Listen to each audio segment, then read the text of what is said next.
So this is Lyme Crimes 101, episode 4 in April of 2018. This topic is method validations and biomarkers of illness. Pope Benedict said every state has a primary duty to protect its own population from grave and sustained violations of human rights, as well as from the consequences of humanitarian crises, whether natural or man-made. So, as you know, if you're watching this video, there hasn't been any response from the government about these crimes, and there hasn't been any response from the so-called doctors either. They have taken no steps to end the persecution of the sick people who have been bitten by ticks. So this video is the fourth in the series, and it assumes that you have seen our first three. And it's important that you realize exactly how Alan Steer falsified the case definition in 1991 to 1993.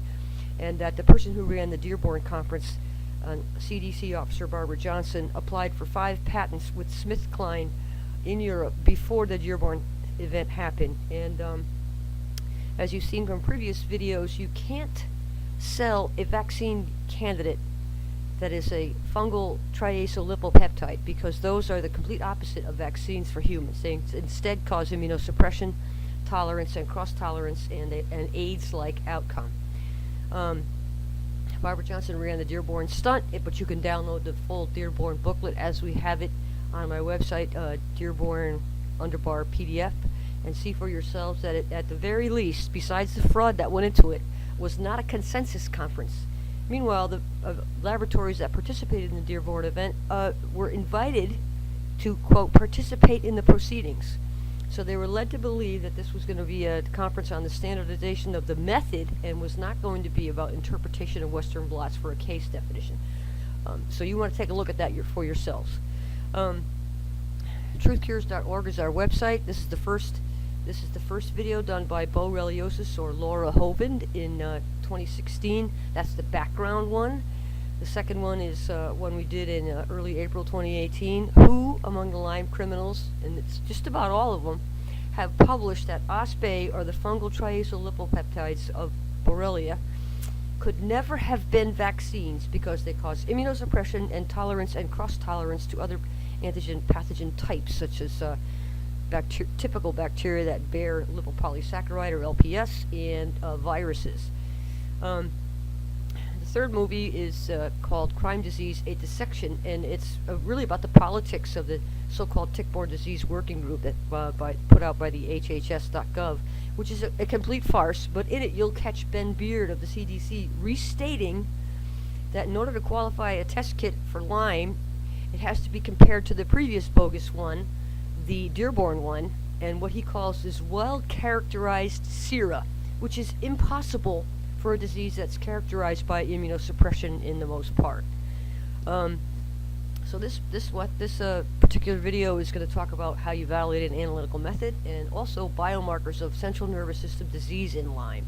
This is the kind of Lyme that was left out of the case definition. This represents the 85% of us with lingering symptoms of fatigue and dementia.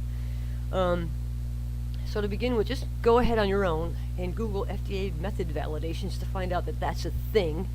And specificity and sensitivity mean something completely different to what the bad guys say it is. And specificity means does the analyte in question cross-react with some other one? So in other words, your specificity requirement says that your method has to detect only the analyte in question. And sensitivity refers to how low in antibody concentration can your specific test detect. So going low is like a thing you want to do. You want to show that your method detects very low quantities of something specific. And here's an example again of the racketeering complaint I sent to the Justice Department, where it's very clear that only the people who have an HLA-linked hypersensitivity response to fungal borrelial antigens will have a positive case definition, or be positive to the Dearborn case definition. In other words, Dearborn was intended to be for the detection of early Lyme, yet the only kind of Lyme you can have is late arthritis kind of Lyme that has no other symptoms. So you're not sick, you just have a bad knee, and months later you have all these antibodies. That's early Lyme, say the crooks. On the left, of course, neuroborreliosis, or the chronic neurologic Lyme we're talking about, the 85%, very low antibody concentration, very few bands. But band 41 is very, is going to be about the only pronounced one, maybe 23 and 39. You go to YouTube and type in separation science chromatography. Separations science is chromatography. Western blotting is chromatography. You're separating out the species. But what they're doing is eyeballing them to see if they can show up, the antibody concentration can show up visually. Well, we know we have things like microscopes and chemistry as means to determining the essence of things that we can't see. But in the 21st century, we still have to use this archaic Western blotting method, which is ridiculous. But go ahead and look at those simplistic cartoon-like videos to see how Western blotting is done. It's chromatography. This is a copy of the patents. There's actually 5, where CDC officers William Gold and Barbara Johnson are named as co-owners, co-applicants with SmithKline. So CDC officers who falsified the case definitions are the very ones who own patents and have some kind of a commercial agreement with vaccine manufacturers, because you can't sell a vaccine or a test kit based on antigens against which most humans are not going to make antibodies because they're triacyllipoproteins. They're fungal. And the natural human response to fungal antigens is septic shock, then immunosuppression. So these patents would be worthless if they hadn't falsified the case definition. Go ahead on your own to PubMed and type in the word Borrelia, and you will see there are nearly 12,000 articles on this topic, yet there is not a single thing for humans except the abuse that we get and all the lies told about it. So, this is, in this day and age, we have all this technology, but nothing of any practical functional use for humans. All we get instead is abuse. But since band 41 was the actual logical choice, if you're going to develop a sensitive and accurate method, accurate means you're going to detect 100% or nearly 100% of the samples where the analyte is known to be present. And so this is Yale working it up, but it wasn't just Yale. Lou Magnarelli at the Connecticut Ag Station worked this method up by spiking in extra of this Borrelia burgdorferi flagellin fragment that was specific to BB into the ELISA mix to make it more sensitive. So that made sense back in the day. So, but meanwhile, if you can believe the audacity of this guy, Arthur Weinstein, coming up with completely new criterion for a validation, objectivity. There's no such thing. That's the same thing as saying an elephant has to be 12 feet tall to the shoulders in order to be detected as an elephant. Well, we know that creatures with trunks and those big flappy ears and hardly any fur can be an elephant even if they are only 3 feet tall. And so this is ridiculous, but they get away with it. And I don't know how this guy ever got this article published, because it's ridiculous. It shows you that the journals don't know how science is done, that this ever got published. On your own, you can modify the search parameters on PubMed and narrow it down to who was talking about potentially using the anti-flagellar antibody for Lyme detection up until late 1992. There's 46 examples. I'll just mention a few. This group from 1991, the Syntax Research, Palo Alto, California. In the text of the report, they say the first spirochetal protein to trigger humoral immune response is band 41, or the anti-flagellar antibody. Another group, Wallach and Kramer, in 1990, the same thing. However, since the first antibodies detected soon after the onset of Lyme are specific to band 41, blah, blah, blah. So you want to use band 41. Everybody knew that at the time. That's my point. 1986, Alan Steer saw this. You saw this in the last video. He's recommending also, just use band 41. We know we can detect syphilis from its clinical features, so that's fine. Use band 41 only. I reported this report to the FDA in 2001 when I blew the whistle on this whole thing. In 1998, I think that says, somebody came up with a coated bead method, and they're coating the beads with the flagellin antigen, looking for the antibodies. because you don't need to look for free flagellin in the blood. It's not even going to be there. But meanwhile, in 1994, Dave Dennis of the CDC is talking about a working group of most active people in the U.S., blah, blah, blah, met at the CDC to come up with interim recommendations for serodiagnosis, blah, blah, blah. This points out that the criminals had already decided on the fraudulent Dearborn case definition at the 1994 FDA meeting, where they're discussing what they should use to assess the outcomes of the vaccines. Never mind, it's like they said, never mind, we already decided, and this is Dave Dennis, so I just want you to know he's on the tick-borne diseases working group, and he committed this fraud. So you should consider. Some people have written in the law journals that, however, Walker process required that the monopolist actually enforce its fraudulently procured patents in order to be liable for antitrust violation. They call these the patents of Damocles. And that's exactly what's going on with this Lyme crime business. The people who own the patents falsified the case definition, and they say you can't have Lyme unless you have our kind of Lyme, and if you don't, we're going after you. We're going to accuse you of every kind of rotten thing we can think of, and I'm going to discuss that later. So here's the Dearborn invitation that was sent out before the Dearborn conference. I just want to make it a point that they sent out invitations to don't miss your opportunity to contribute to the discussions, which was silly because by then it had already been decided. So keep in mind we are in the nano era. Western blotting is not even a test that is read with a sensitive machine. You use your eyeball, and that's the CDC for you, on top of their game. And just to prove it, I selected one of these YouTube videos, and they call it Part 3 of Western blotting, transfer blotting, and visualization. Really? Anyway, so here's another method that's much more sensitive. It's a nano method, and the way they have this set up, as you can see from the graphic, is they have antigen on the sensor, and they're looking for antibodies in the blood. That's the correct way to do it. This company called Cirrus is doing it wrong. They're putting antibodies on the nano sensor, and they're looking for antigen in the blood when antigen is not likely to be there, especially late in the disease, because these spirochetes penetrate into the brain, lymph nodes, tissues, and bone marrow and so forth. So this is completely backwards. I don't know why no one could explain how Borrelia works to somebody who's developing a test, but apparently this is our lives. Okay, so in 1991, the NIH recommended using band 39. That is the flagellar sheath. So that also will not be a varying antigen, like flagellin is not a varying antigen.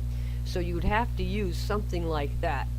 And he later said that recently the workers at Rocky Mountain Labs said band 39, but he was afraid that they might be cross-reacting with flagellin since they're so close to each other. But anyway, a nano method makes sense. And here's one that supposedly can detect antibodies at a limit of 0.01 picograms per milliliter. And that is much more sensitive than eyeballing your Western blots with an ELISA. On this page on my website, crimedisease.wordpress, I have a series of other methods if you want to look at that. Also some racketeering evidence in there. That's a pretty good one if you want to look at that. It might be some in there that I don't mention here. Here's a nano method to detect antibodies in leptospirosis. So it's already been used. This idea has already been used to detect spirochetal diseases in the literature. And you should go ahead and look yourselves. Here's their search parameter. That you can try. I get over 800 references. Here's a patent that claims to be 1,000,000 times more sensitive for antibody detection than an ELISA. So we can detect post-tick bite sepsis if we want to, but do we need to show a tick bite caused this so far untreatable outcome of global immunosuppression? After all, if we just fix the testing for Lyme, that will just open the doors to the charlatans of Lyme, like ILADs, who want to be able to claim to treat these viral infections and tolerance with antibiotics, and they're always, of course, moving the goalposts. So if we address the testing without addressing the mechanisms of disease or the pathophysiology of Lyme and Lymerix disease, that's just going to open the doors to more of these onion soxers and carrot juicers and tinfoil hatters and cannabis clowns and the like. So that's not good enough. What has to be done is this has to be prosecuted. Fraud, RICO, and color of law violations. So recall from the previous video called Truth Cure's Underbar Agenda the things that Ray Datweiler said to the FDA in 1994 about what happens to serology after antibiotic treatment. And recall the image of the quantity of blebs versus spirochetes from the 1982 report by CDC officer and criminal Alan Barber. I'm going to compare the two. And this is the article I'm taking these images from. The first one you saw previously. This is just regular spirochetes untreated. And the next slide shows what happens when you put antibiotics in the petri dish. There's a whole lot more blebbing going on. So we wonder if the things that Datweiler and Luft said to the FDA in 1994-98 about how antibiotic treatment seems to abrogate the antibody response, we wonder if that is because the antibiotics cause excessive blebbing. Could it be because the antibiotics cause greater blebbing, which is the main cause of shutting off the immune system? So we just want to address that and let people see for themselves that this could be the reason the Lyme criminals don't want us treated for antibiotics. It could make the disease worse. And here's Datweiler talking about it. People with a poor immune response tend to have worse disease. And they're talking about, this is from antibiotic trials. So we think it's probably both. Both the the immunosuppression, because these blebs have are bearers of these fungal endotoxins, and we think that that's the reason they shut off the immune system completely. And here's Ben Luft at the 1998 meeting. So as you previously seen in these videos, the articles by Nicole Baumgarth, your immune system is pretty much cooked right away. I guess the spirochetes are in your lymph nodes within days, if not hours, and by the end of 30 days, you're done. Premature collapse of the immune system, there's no response to viral pathogens. It completely shuts down the immune system. Now this is funny. So we bombed Syria for a fake WMD chemical weapons, and I just thought it was humorous because I thought Lymerix was also a chemical weapon, obviously, and nobody restrained them, and nobody has called them to the Hague or the International Criminal Court to date. But we should look at the definition of crimes against humanity: dehumanization, unethical human experimentation. We showed in the last video that these guys knew Lymerix was causing a chronic Lyme-like illness. That's why they changed the case definition and excluded them, so that if you came back sick with these chronic fatiguing outcomes, the bad guys will say to you, well, that's not Lyme, so we don't know what you had, goodbye. And that's exactly what they did to these Lymerix victims. We previously showed you that. And so, of course, the charges are defrauding the government, racketeering, and deprivation of rights under color of law. And I'm referring to the CDC officers who are officers. They wear uniforms. If you're a doctor and work for the CDC, you're called captain. And so that is a criminal charge, and they could spend some time in jail for that. So before we get into the biomarkers by the same people who commit all of these libelous and slanderous statements against us, I want to show you some of the things that they say about us. Telling women and girls inaccurately that they have Lyme disease condemns patients to long-term, untreated debility and useless, toxic, and expensive courses of antibiotics. Well, why does he have to pick out women and girls? We know why. With Lenny Siegel also was the person behind these Munchausen's accusations. I just want to skip to what exactly he said, because it's just typical Lenny. With widespread anxiety about Lyme disease has come Munchausen syndrome and Munchausen syndrome by proxy in those concerned about Lyme disease. What exactly is he saying? He's not outright saying these people are poisoners and self-poisoners, but he's just suggesting it, and that's published. So that'll come around to indict him later. I just want to mention that some elder person told me 50 years ago that there was such a thing called small man syndrome, and it referred to the older dads in the neighborhood who one midget man, couldn't have been more than 5'6" among them, was the loudest guy in the neighborhood, and we laughed, but it wasn't until I was older that I really understood what she meant by small man syndrome.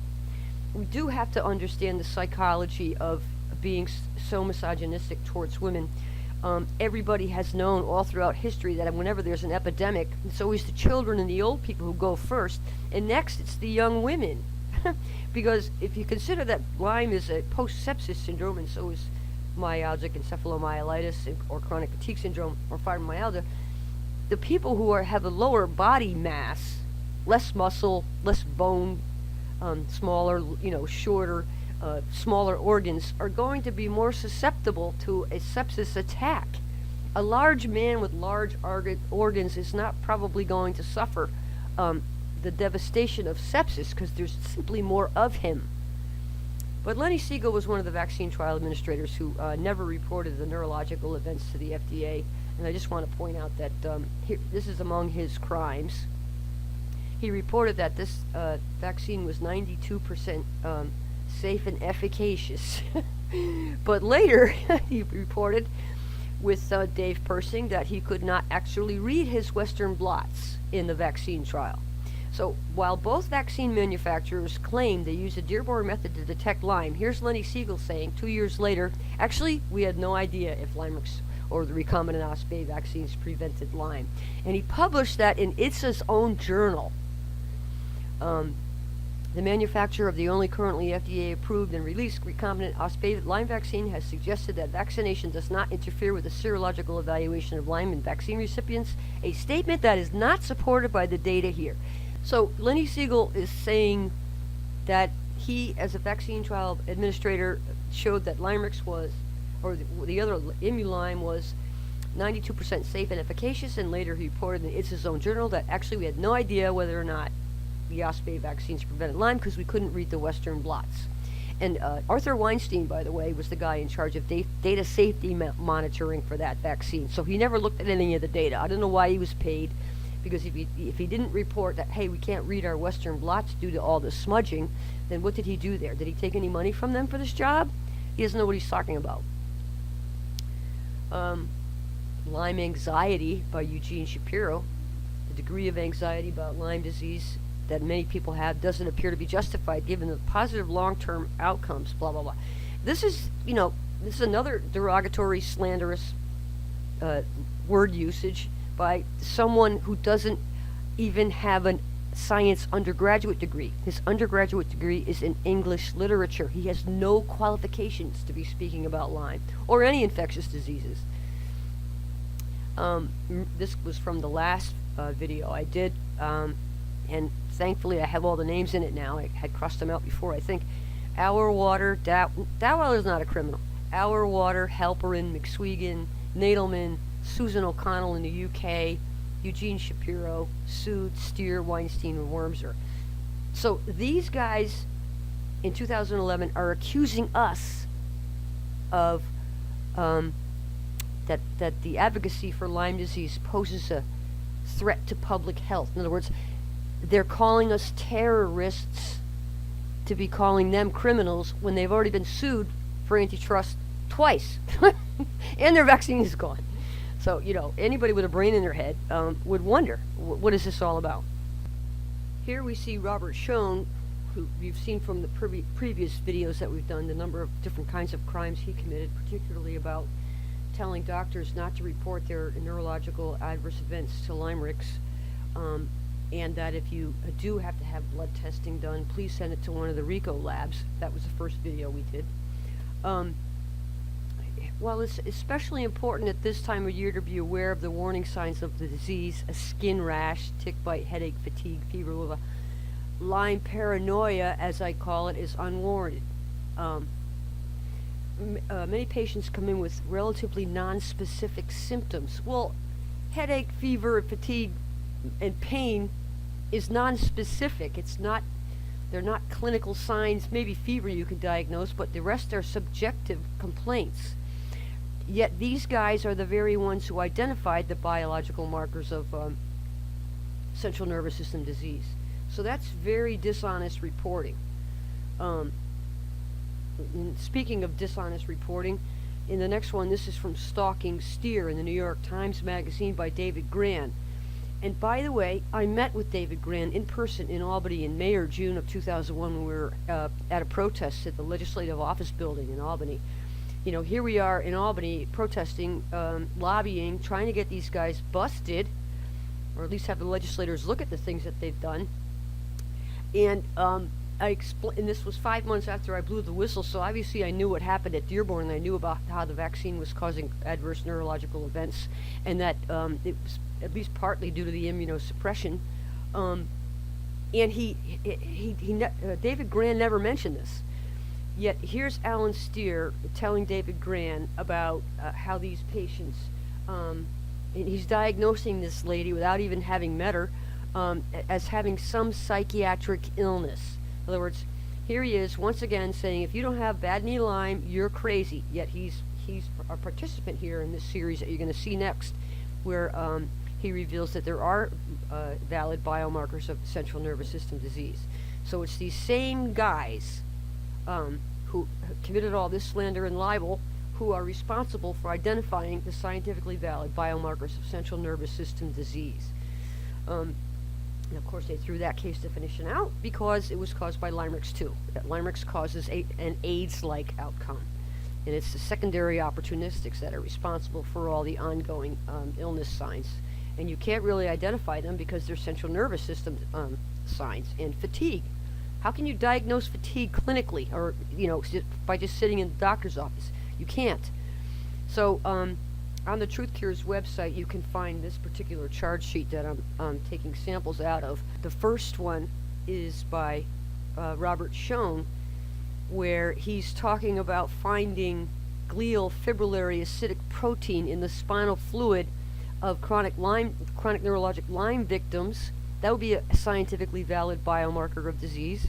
And he says other peripheral neuropathies and Lyme meningitis are also seen at this stage. In late-stage disease, the central nervous system may be involved. A new diagnostic test measuring glial fibrillary acidic protein in cerebrospinal fluid may prove to be a useful tool in measuring such involvement. Now, here's a guy that said there's no such thing. But when he's trying to sell the vaccine, he's saying that Lyme produces degradation of the nervous system, because gliosis is the destruction of glial cells, energy-producing cells, and so forth in the brain. So, very good. The next one is matrix metalloproteinases in the spinal fluid of victims of Lyme neuroborreliosis by Mark Klempner in 1992 or 6. I can't really read that, sorry. In any event, he's finding that in 79% of Lyme victims, they had this particular 130 kilodalton matrix metalloproteinase in their spinal fluid, which is a sign of nerve and brain degradation. Yet he did not use this valid biomarker of CNS disease when he assessed his Lyme victims for his so-called long-term treatment study with Lyndon Hu, which was published in 2001. He, in 1992, published that fibroblasts might be responsible for the reason ceftriaxone fails to cure Lyme disease. In the 2001 report, he says that there is no evidence of ongoing infection. Yet here he's previously reported that you can't kill spirochetes even when there are not fibroblasts or human cells to live within. He's obviously crazy, this guy. In 2003, he publishes with Weinstein and Hu, patients with post-treatment chronic Lyme disease who have symptoms but show no signs of persisting Borrelia infection do not show objective signs of cognitive impairment. So suddenly Lyme, a disease with a nerve and brain degrading enzyme in 80% of the cases, according to Mark Klempner, is a permanent brain infection due to the intracellularity of spirochetes, according to Mark Klempner, comes with no effects, not even cognitive impairment. which can be assessed after the fact and without any evidence of what his victims were like before they had Lyme. I don't know how you get away with that crap. I don't know who's monitoring these journals, but they certainly are a Mickey Mouse crew.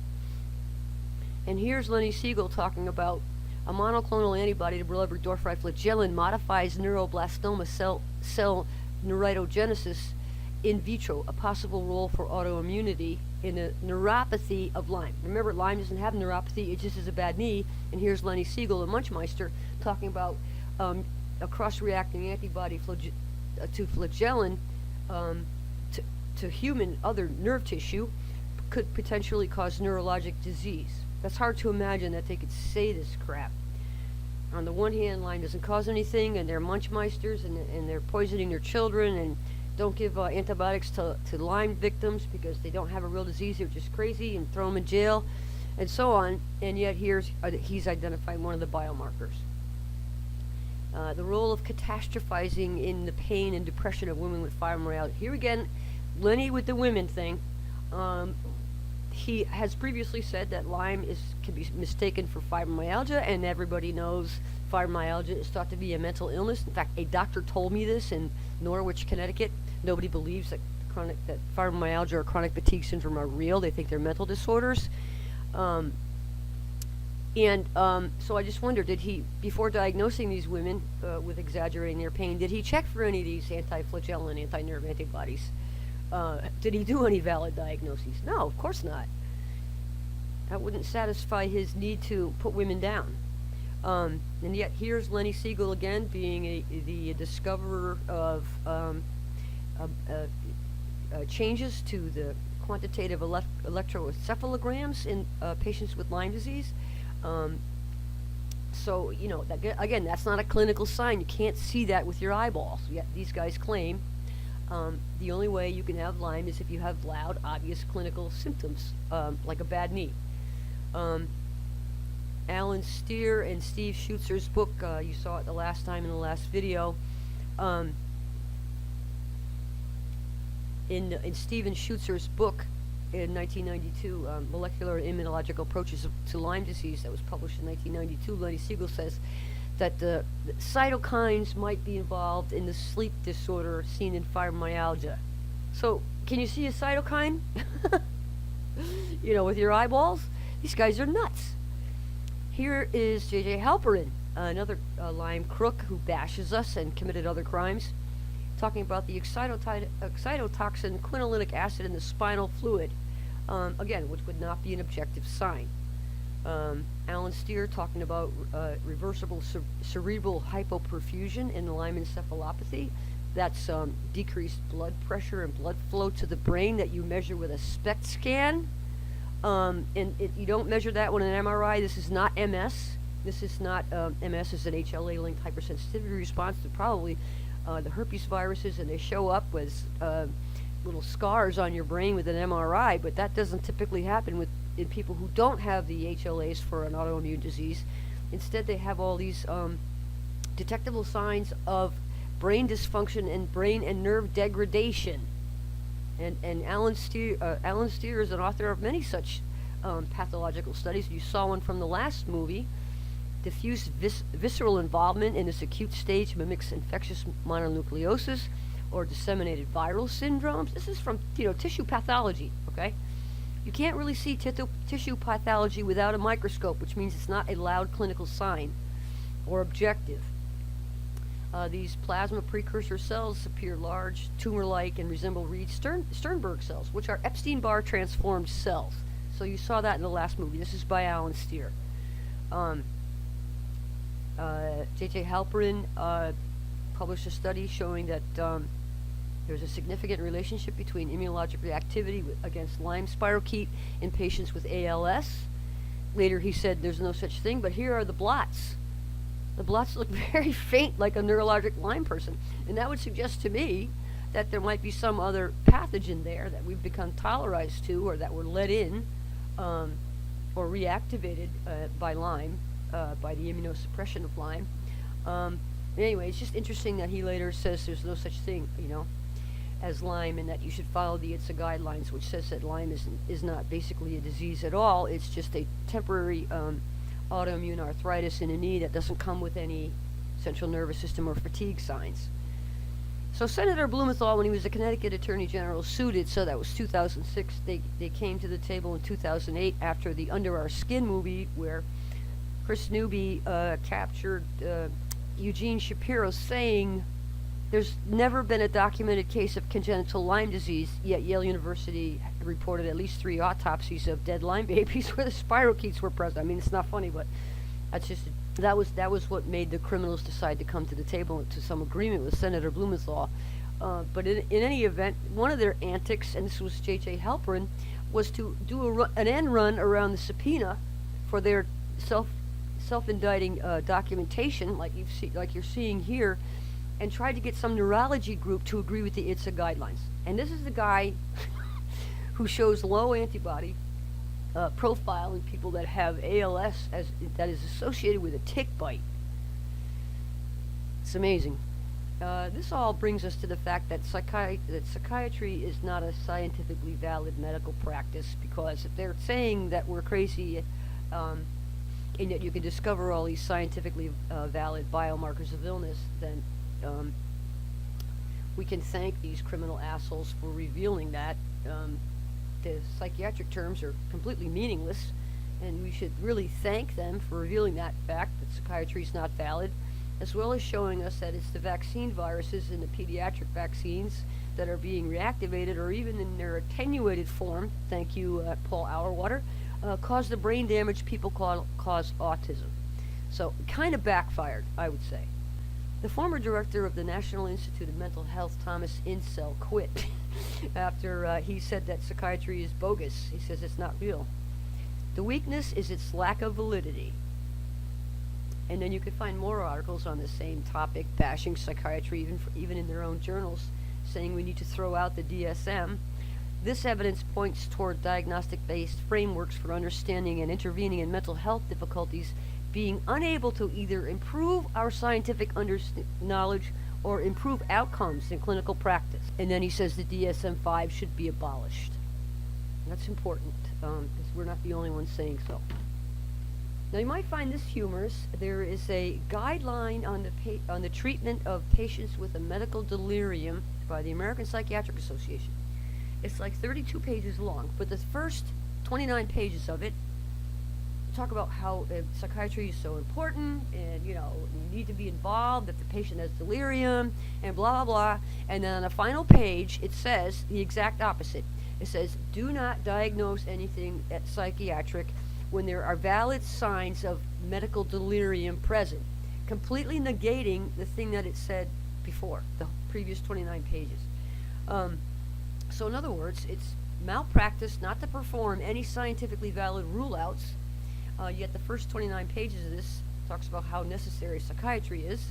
It's not until the end do they say, not really, you have to know what you're doing and use these valid, measurable, detectable, verifiable parameters before you diagnose or prescribe.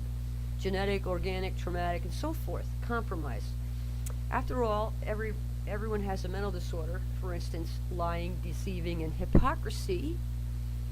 In 2008, the New York Times published an article by John Tierney talking about, it's entitled, Deep Down, We Can't Even Fool Ourselves. And the end result was, as useful as hypocrisy can be, it's apparently not quite as basic as the human instinct to do unto others as you would have them do unto you.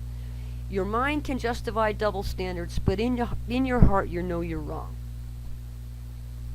So that report was published in some psychology or psychiatry journal based on using something like the polygraph monitor, and they measured electrical changes or something to that effect. But that was psychology and psychiatry themselves saying, the science says you know it when you're being a lying, selfish, ego-serving, deceiving, hypocritical asshole. Which means they know it when they're being lying, deceiving, hypocritical assholes and don't perform valid rule-outs on their victims, or say things like perversion and selfishness are fine and normal because everyone does it. That's Freud and Kinsey. This is the perverts of psychiatry. Just publishing a report saying that everything else they've said previous to now is wrong. That you know it when you're doing something wrong, and that the Enlightenment wasn't. And the courts see it that way too. I think we all know that. And yet here we are with all these school shooters who, in their vanity and pride, who may have felt offended by their position in life, served the almighty selfie ego first, since they were told by society since childhood that, yeah, being a selfish asshole is normal, because most people do it, and it's all about you. See, we can't even say anything to these children. There has been no net effect, no good outcome of psychiatry, and the reason is it's all wrong. So naturally we wonder what motivates the Lyme criminals of the ALDF to think they can get away with this, being lying, deceiving, selfish, vain, abusive, hypocritical assholes, ruining people's lives with all their slander and libel. But we know that this aggression comes from fear, the fear of appearing less than the other guy. All aggression comes from that. This Lyme scandal is much like a Holocaust, where the victims are blamed for their illness using the invalid tool of psychiatry, and not a single MD in America or anywhere else have ever called them on this. You should notice that. You saw this in the last video. These are some statistics on MCATs and their compared to undergraduates, showing that doctors actually score lowest on the MCATs. And the reason hypothesized is, of course, there are a lot of things unsaid here, and it would be pretty illicit to say that the sole determining factor between these groups was their choice of major. No, I would say it was vanity and blindness. One could easily make the argument that a certain degree of selection bias exists here, but it's difficult to quantify. Personally, I suspect that the primary reason for the discrepancy between the biology and physics engineering types is that the MCAT is designed to test problem-solving abilities rather than rote memorization. It shouldn't really surprise anyone that students who spent 4 years learning to solve problems outperform students who spent 4 years memorizing their lecture notes. That's doctors. Don't be impressed with their intelligence. Here is the actual final valid outcome.